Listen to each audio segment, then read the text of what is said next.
Bagaimana? Puas? Lihat apa yang sedang terjadi.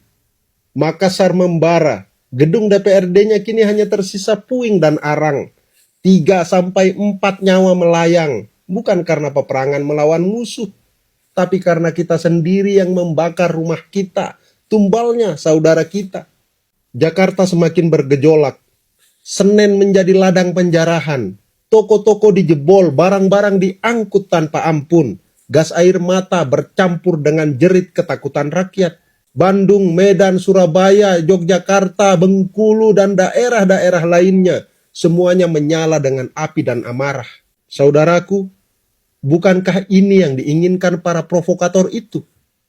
Inilah tujuan dari akun-akun anonim yang setiap hari menebar kebencian dan hasutan di media sosial. Mereka ingin kita marah buta. Mereka ingin kita kehilangan akal sehat kita. Mereka ingin bangsa ini hancur dari dalam. Dan harus kita akui, mereka berhasil. Mereka berhasil mengubah suara hati rakyat menjadi bara kerusuhan. Kita menuntut keadilan, kita menuntut kesejahteraan. Tapi apa yang kita lakukan sekarang? Kita justru memberi mereka kemenangan. Kita membakar fasilitas kita sendiri, kita menghancurkan ruang hidup kita sendiri. Kita menjarah toko tetangga kita sendiri. Dan akhirnya, kitalah yang akan paling merasakan pedihnya akibat perbuatan kita sendiri. Percaya atau tidak, investor sudah melihat semua ini. Mereka yang tadinya siap menanam modal, menciptakan pekerjaan, kini mungkin berpikir ulang. Bahkan mungkin sudah ada yang bersiap angkat kaki.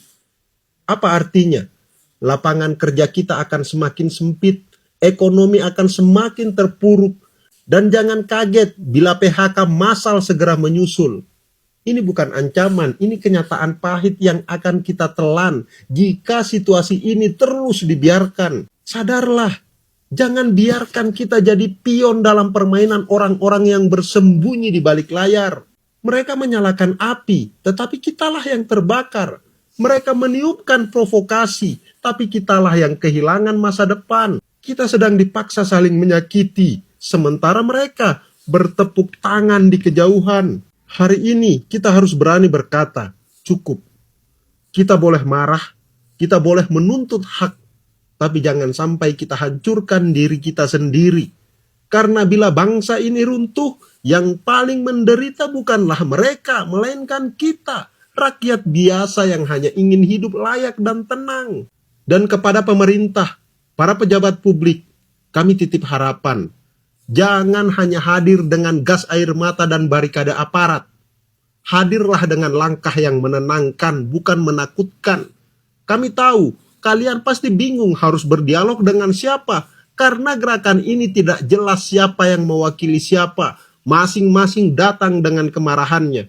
Jaga fasilitas publik kita dengan tegas, tetapi tetap manusiawi.